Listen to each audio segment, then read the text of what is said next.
மத சீர்திருத்தத்திற்கான ஒரு முயற்சி எப்படி ஒரு துர்பாக்கியமான அரசியல் சதுரங்கமாக மாறி அன்றைய கத்தோலிக்கத்தையே 2 துண்டுகளாக உடைத்தது அப்படிங்கிற வரலாற்றை முதல் பாகத்தில் பார்த்தோம். அதாவது புராட்டஸ்டன்ட் புரட்சி வெற்றி பெற்றதற்கு காரணம் சீர்திருத்தம் அல்ல, அன்றைய யூரோப்பிய ராஜாக்களின் அதிகார வெறியும் பணத்தாசையும் இங்கிலாந்து அரசனின் பெண்ணாசையும் தான் காரணம் என்பதை முதல் பாகத்தில் பார்த்தோம். ஆனால் புராட்டஸ்டன்ட்டுகளில் சிலருக்கு இங்கு ஒரு மாற்று கருத்து இருக்கலாம். புராட்டஸ்டன்ட் புரட்சி வெற்றி பெற்றதற்கு வேணா, அதாவது கத்தோலிக்க தேசங்களில் பாதி புராட்டஸ்டன்ட் தேசங்களாக ஆனதற்கு வேணா அரசியல் காரணமாக இருக்கலாம்.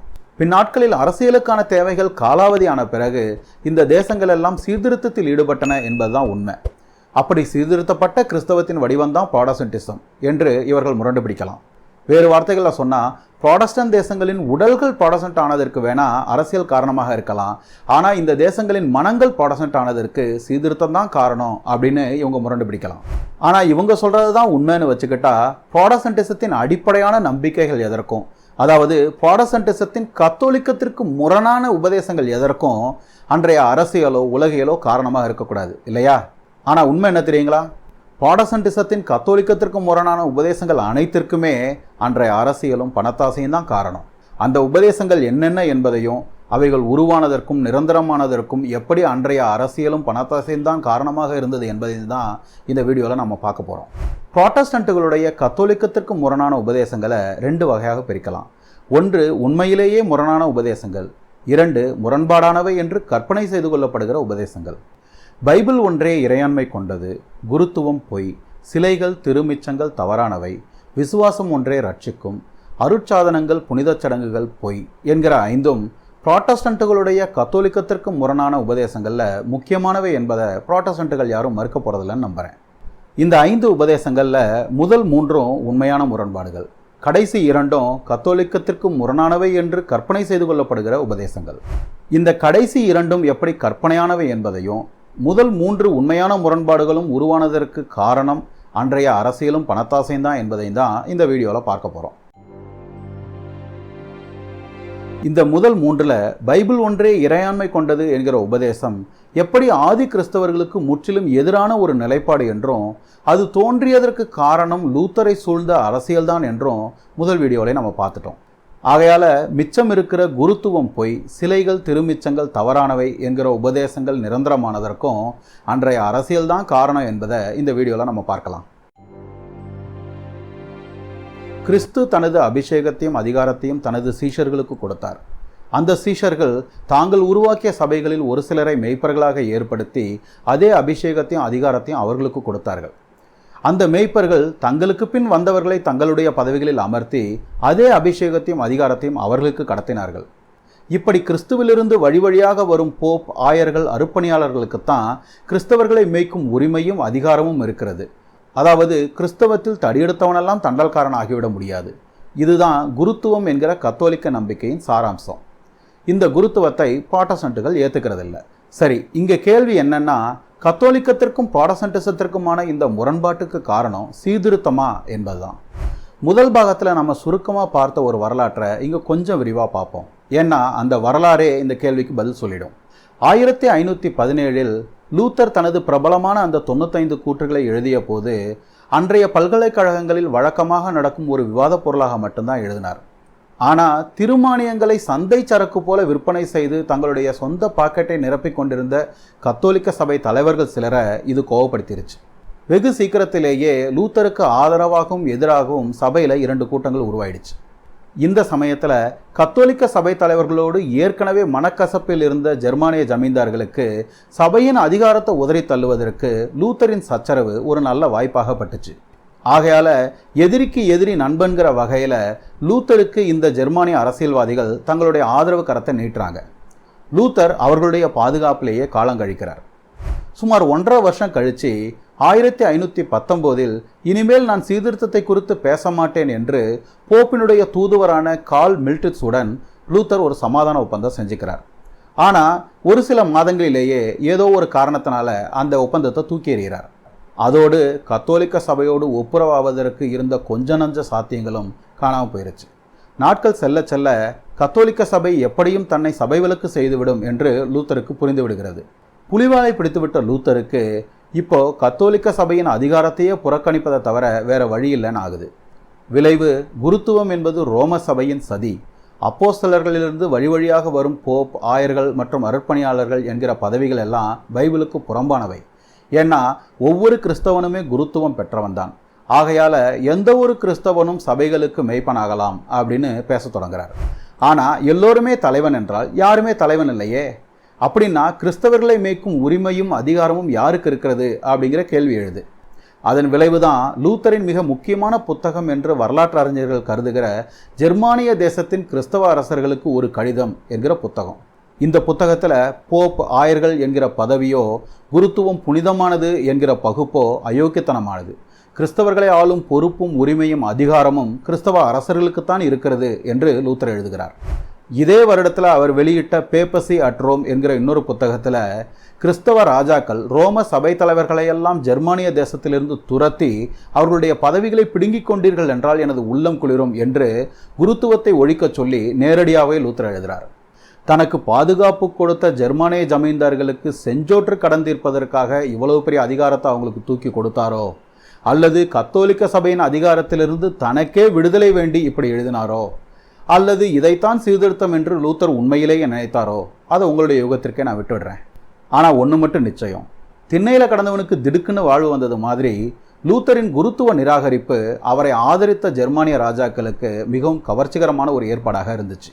சீர்திருத்தம் என்கிற பெயரில் இந்த ராஜாக்கள் தங்களுடைய எல்லைக்குட்பட்ட மடங்களிலிருந்தும் சபைகளிலிருந்தும் ஆயிரக்கணக்கான துறவிகளையும் ஆயர்களையும் துரத்தி அடித்தாங்க. மதம் சம்பந்தமான எல்லா முடிவுகளையும் எடுக்கும் அதிகாரத்தை இந்த ராஜாக்களும் ஜமீன்தார்களுமே கையில் எடுத்துக்கிட்டாங்க. யாருடைய போதனை தவறானது, யார் தப்பறைவாதி என்கிற மிகப்பெரிய முடிவுகளை கூட கிறிஸ்தவ வரலாற்றிலேயே முதல் முறையாக அரசியல்வாதிகள் தாங்களாகவே எடுக்க ஆரம்பித்தாங்க. இது எவ்வளவு தீவிரமாக இருந்துச்சு தெரியுங்களா? 1525 தொடங்கி, அதாவது லூத்தர் பிரச்சனையை ஆரம்பித்த 8 வருடங்களில் தொடங்கி அடுத்த 10 வருடங்களுக்குள் 1000க்கும் மேலானோரை தப்பறைவாதிகள் என்று சொல்லி இவர்கள் படுகொலை செய்தார்கள். இதுதான் லூத்தர் சொன்ன சீர்திருத்தம். இன்றைய புரோட்டஸ்டன்ட்டுகள் யாரும் இதை சீர்திருத்தம்னு ஒத்துக்க போகிறதில்ல. ஆனால் இவங்க கருத்துக்காக காலமோ அந்த ராஜாக்களோ காத்துக்கிட்டு இருக்கல. குருத்துவ ஒழிப்பு ஏகபோகமாக நடந்து முடிஞ்சிருச்சு. அதாவது குருத்துவத்தை ஒழித்தது என்பது புரோட்டஸ்டன்ட்டுகள் ஆறாமர உட்கார்ந்து ஆராய்ந்து கொண்டு வந்த ஒரு மாற்றம் அல்ல. அதிகார வெறிபிடித்த அரசியல்வாதிகள் முதலில் குருத்துவத்தை ஒழித்தார்கள். அதை எதிர்த்து வாய் திறக்க முடியாத, வாய் திறந்தாலும் பிரயோஜனமில்லாத பிற்கால புரோட்டஸ்டன்ட்டுகள் அதற்கு சீர்திருத்தம் என்று பெயர் கொடுத்து கொண்டார்கள்.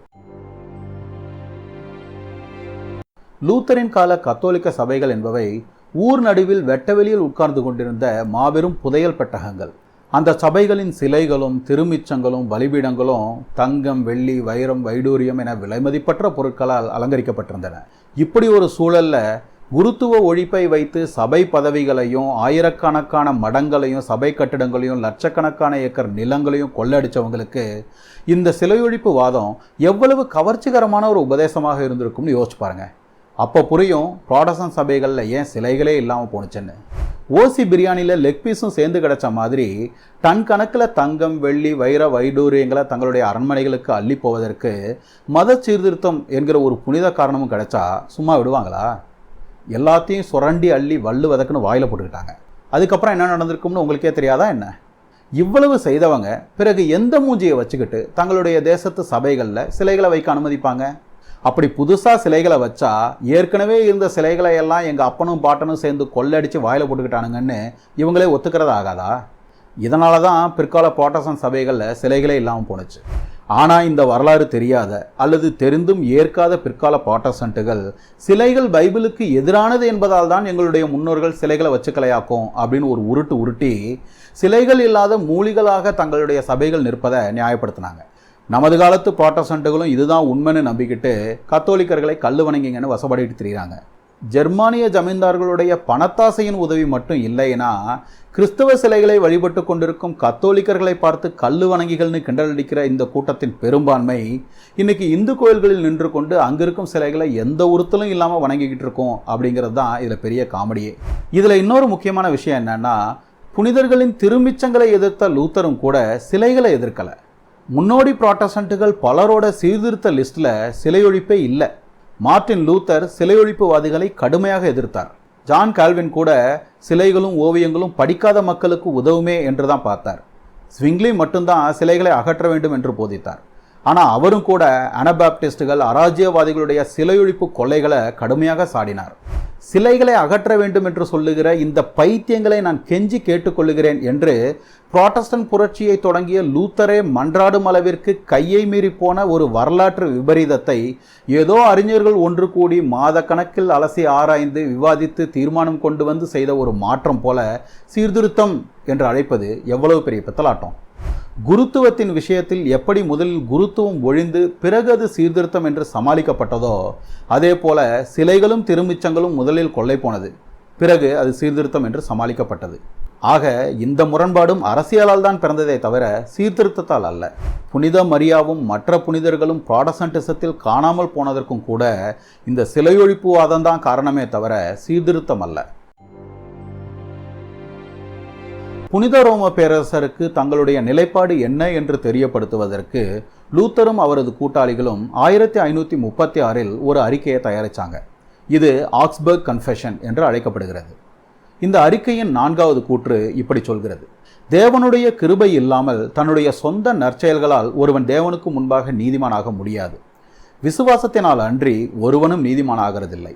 நற்செயல்களாலோ அல்லது விசுவாசத்தாலோ நீதிமானாக்கப்படுவதற்கான தகுதியை ஒருவன் பெற்றுவிட முடியாது. அது இலவசமாய் அருளப்படுவது.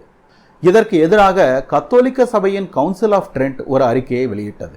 அந்த அறிக்கையில் நம்முடைய தகுதியாலோ நற்செயல்களாலோ பாவமன்னிப்பையோ தேவநீதியையோ சம்பாதித்து விட முடியாது.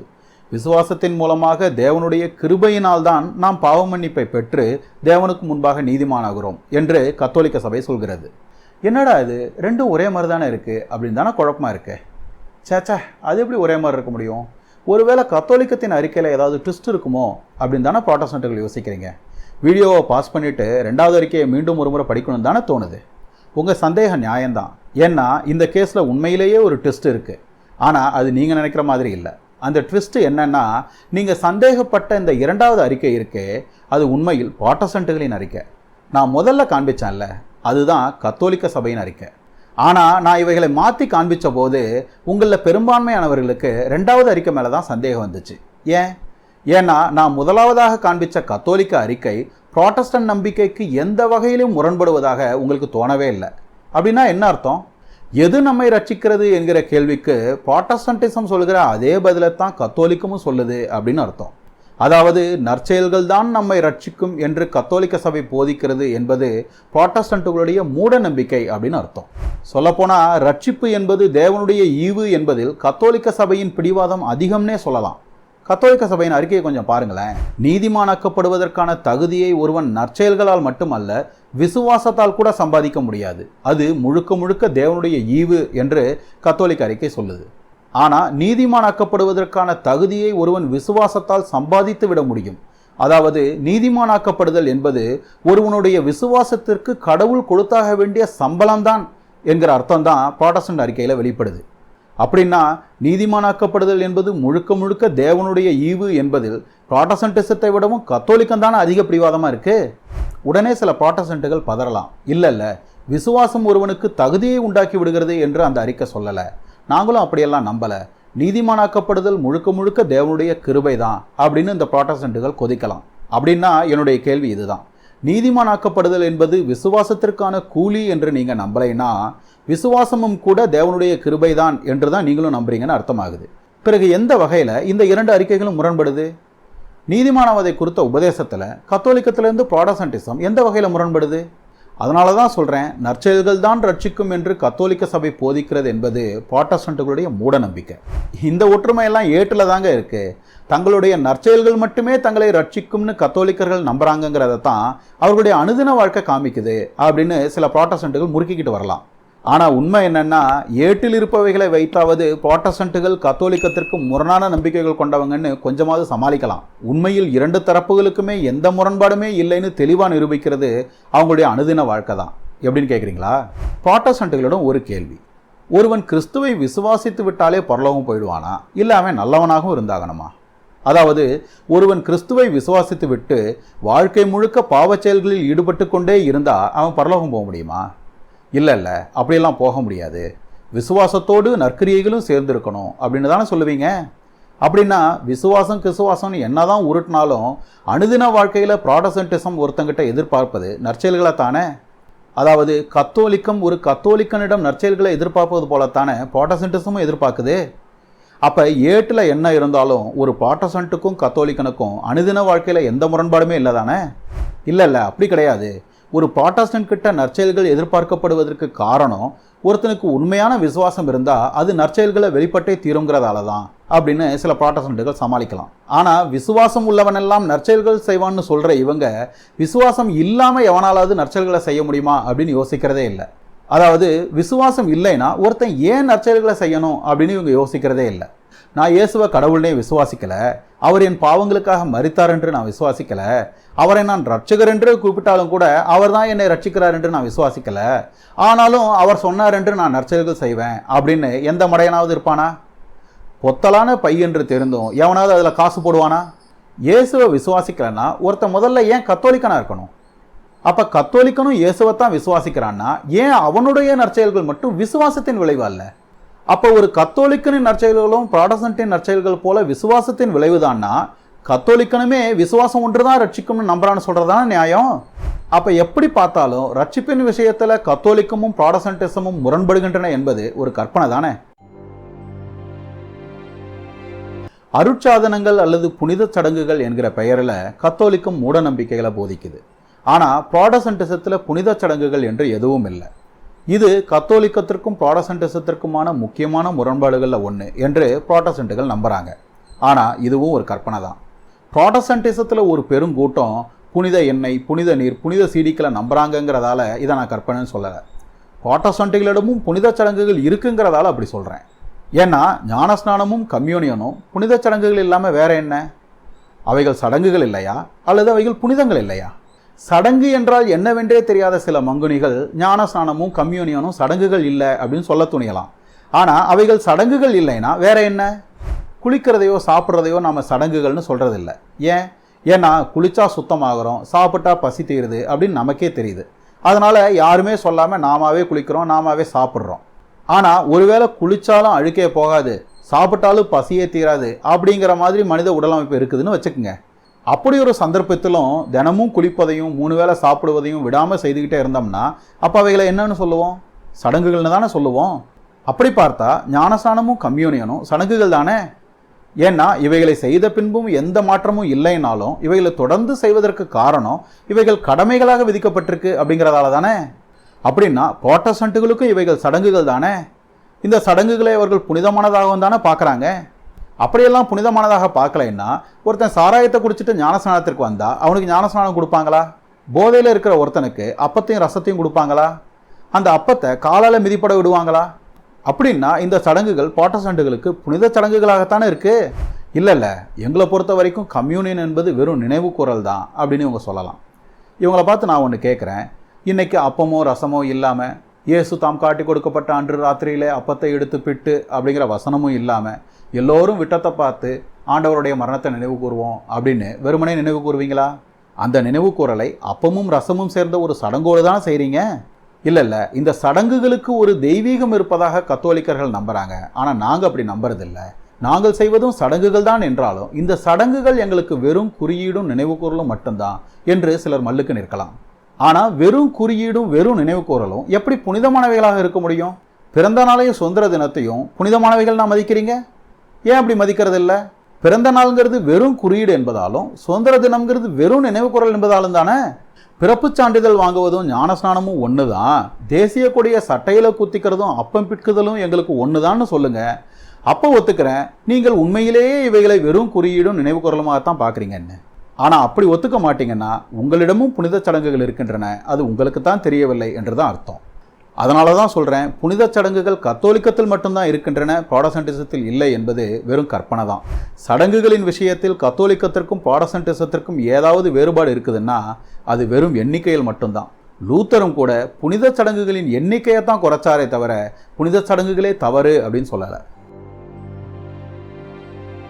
கத்தோலிக்கத்திற்கும் ப்ராட்டஸ்டன்டிசத்திற்குமான முக்கியமான 5 முரண்பாடுகளில் முதல் 3க்கும் சீர்திருத்தம் தான் காரணம்னு சொல்றது அப்பட்டமான பொய் என்பதையும், மீதி 2ஐயும் சீர்திருத்தம் என்று சொல்வதே அபத்தம் என்பதையும் இந்த விசாரணை நமக்கு தெளிவாக காண்பிக்குது.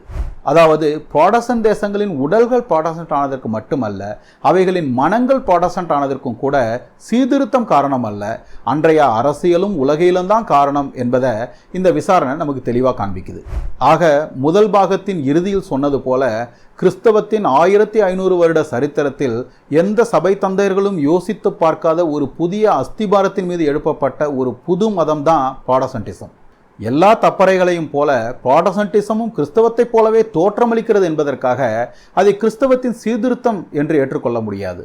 யெகோவா சாட்சிகள் மதமும் மோர்மனிசமும் புராட்டஸ்டன்டிசத்தைப் போலவே தோற்றமளிக்கிறது என்பதற்காக அவைகளை புராட்டஸ்டன்டிசத்தின் சீர்திருத்தம் என்று புராட்டஸ்டன்ட்டுகள் ஏற்பார்களா? மாட்டார்கள். என்றால் புராட்டஸ்டன்டிசத்தை மட்டும் கிறிஸ்தவத்தின் சீர்திருத்தம் என்று கத்தோலிக்கர்கள் ஏன் ஏற்க வேண்டும்? இந்த வீடியோ பிடிச்சிருந்தா லைக் பண்ணுங்க, என்னுடைய இரட்டப்படை சேனலுக்கு சப்ஸ்கிரைப் பண்ணுங்க, உங்களுடைய கருத்துக்களை கமெண்ட் செக்ஷனில் தெரியப்படுத்துங்க. தேங்க்யூ.